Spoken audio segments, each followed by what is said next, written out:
सेना के air defence measures जो कि हमने इंडियन एयरफोर्स के साथ मिलजुल कर तालमेल में लिए, उसके बारे में कुछ बातचीत करूंगा।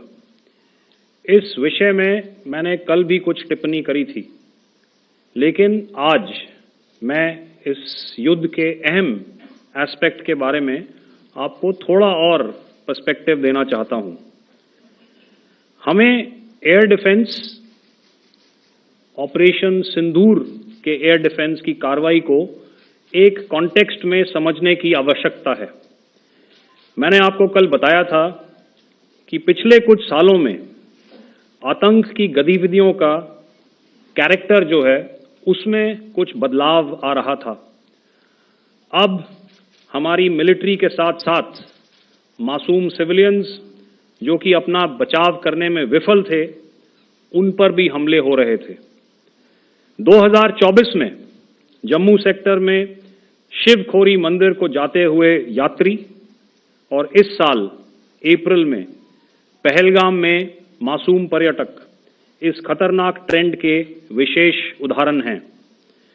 पहलगाम तक पाप का ये घड़ा भर चुका था। उसके बाद जो हुआ उसके बारे में हम कल विस्तार में बातचीत कर चुके हैं, क्योंकि आतंकियों पर हमारे सटीक हमले लाइन ऑफ कंट्रोल और इंटरनेशनल बाउंड्री को पार करे बिना किए गए थे। हमें पूरा अंदेशा था कि पाकिस्तान का वार भी बॉर्डर के उस पार से ही होगा। इसलिए हमने अपनी एयर डिफेंस की पूरी तैयारी पहले से ही कर ली थी। हमारी इन्वेंट्री में शामिल counter manned aerial systems, electronic warfare के साधन और एयर डिफेंस वेपन्स का इंडियन एयरफोर्स के इसी प्रकार के सिस्टम्स के साथ एक अनोखा मिश्रण किया गया।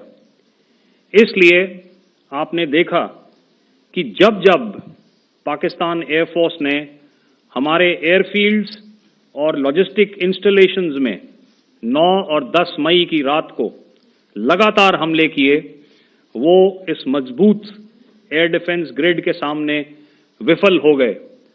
आपके सामने इस ग्रिड को एक तरीके से दर्शाया गया है।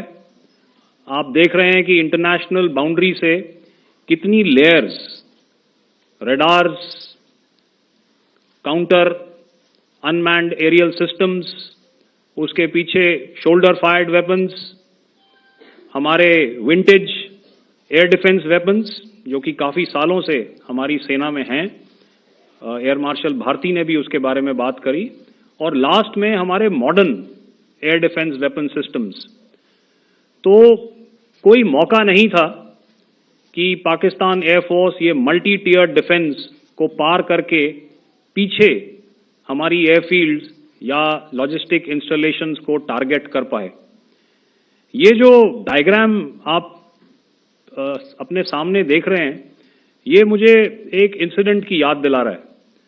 और मैं आपको इस उदाहरण के जरिए से एक ये एस्पेक्ट हाईलाइट करना चाहता हूं। जब मैं स्कूल में था तो तकरीबन मेरे ख्याल से ये 70 का दशक था और उस समय इंग्लैंड और ऑस्ट्रेलिया के बीच में, आज शायद क्रिकेट की बात भी करनी चाहिए क्योंकि मैं देख रहा था कि विराट कोहली ने टेस्ट क्रिकेट से रिटायरमेंट ले ली। कई भारतीयों की तरह वो मेरे भी फेवरेट क्रिकेटर हैं। तो 70 के दशक में ऑस्ट्रेलिया और इंग्लैंड की फेमस एशेज सीरीज चल रही थी और उस समय ऑस्ट्रेलिया के 2 बहुत तेज गेंदबाज जो कि क्रिकेट हिस्ट्री में बड़ा उनका नाम है, जेफ थॉमसन और डेनिस लिली, उन्होंने अंग्रेजी बैट्समैन और उनकी बैटिंग लाइनअप को तहस नहस कर दिया था। और ऑस्ट्रेलियंस ने उस समय एक कहावत निकाली थी, that from ashes to ashes and from dust to dust, if Thommo don't get here then Lillee surely must.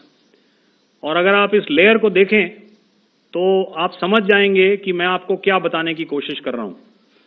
तो अगर आप सारे सिस्टम्स को पार कर भी गए तो आपको फिर भी एयरफील्ड या लॉजिस्टिक इंस्टॉलेशन या जो भी चीज को आप टारगेट कर रहे हैं उसमें पहुंचने से पहले कोई ना कोई इस लेयर्ड ग्रिड का सिस्टम जरूर गिरा देगा। जो दुर्दशा कल आपने पाकिस्तान एयरफील्ड्स की देखी और शायद आज भी एयर मार्शल भारती की प्रेजेंटेशन में, हमारी एयरफील्ड्स हर प्रकार से ऑपरेशनल हैं। यही नहीं, पाकिस्तान के ड्रोन्स और वेपनाइज्ड यूएवीज से की गई हमलावर कोशिशें भी इस ग्रिड के कारण नाकाम हुई और जो बचे कुचे ड्रोन्स थे उन्हें हमारे शोल्डर फायर्ड हथियारों से मार गिराया गया। मैं यहां पर अपनी बॉर्डर सिक्योरिटी फोर्स की भी सराहना करना चाहता हूं। उनके डायरेक्टर जनरल साहब से लेकर बॉर्डर पर तैनात बीओपी पर पहरा देने वाले आखिरी जवान भी हमारे इस अभियान में बढ़ चढ़कर शामिल हुए और बहुत बहादुरी से उन्होंने हमारा साथ दिया। उनके काउंटर अनार्म्ड सिस्टम्स भी हमारे इस मल्टी टियर्ड एयर डिफेंस ग्रिड का हिस्सा थे, जिसके कारण पाकिस्तान की नापाक हरकतों का विनाश किया गया। आपने सुना ही होगा, जब हौसले बुलंद हों तो मंजिलें भी कदम चूमती हैं। In the end, I would like to highlight again that in every single domain that Operation Sindhur has been prosecuted, there has been absolute synergy between the three services. Not only have we, in this endeavor, been fully supported by our government, departments, and agencies, I cannot here not mention our 140 crore countrymen that have stood behind us with their prayers and goodwill, urging and inspiring us to achieve our mission and objectives. For that, we salute you. You are indeed the best.